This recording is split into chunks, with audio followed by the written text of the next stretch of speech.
آسیاро با 3 شیربچه‌اش 2 هفته پیش به باغ جانوران شهری پوزنان آوردند. صحتی آنها بهتر است، اما کارمندان باغ میگویند این 4 جانور از لحاظ روحی هنوز پورا به خود نآمدند.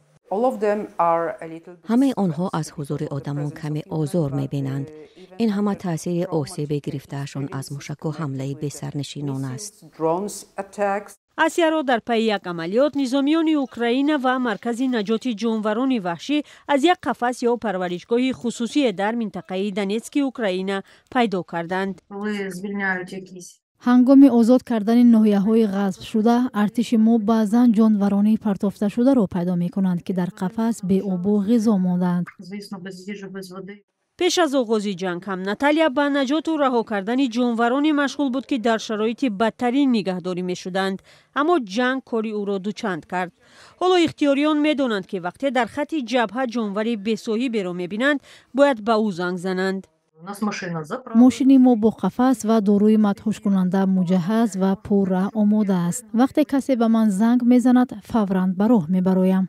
جانوران را اول به کیف به مرکز پوپووا میآورند. بعد یک مدت کرانتین آنها را طریق مرز به باغ جانوران پوزنان میبرند.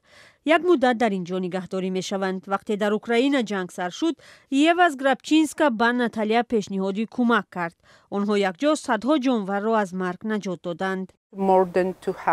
زیاده از 200 درنده های عظیم جثه و نسبتاً خرد، بیش از 50 شیر و نوع‌های دیگری پلنگ و گربه ها و درنده های خرد به مثل روباه نجات یافتند.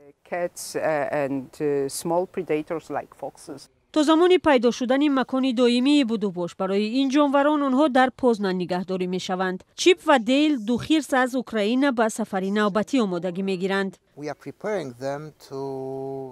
ما آنها را به سفر نوبتی تیار میکنیم به رومانیا.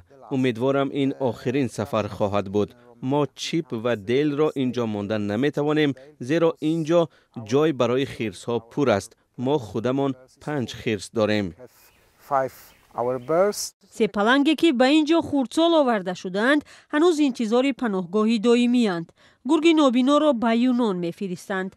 شیر آسیا و بچه هایش نیز الکی جای خود را پیدا کردند. ما برای آنها جای خوب پیدا کردیم. این یانگشیر باغ جانوران وحشی در بریتانیا است. آنها اویلوی به این مکان زیبا می روند. انتقال و نگهداری جانوران در باغ خرج زیاد دارد. به ناتالیا پوپووا و باغ جانوران پوزنان بنیاد بین المللی حفظ حیوانات و سرمایه گذاران دیگر کمک می کنند.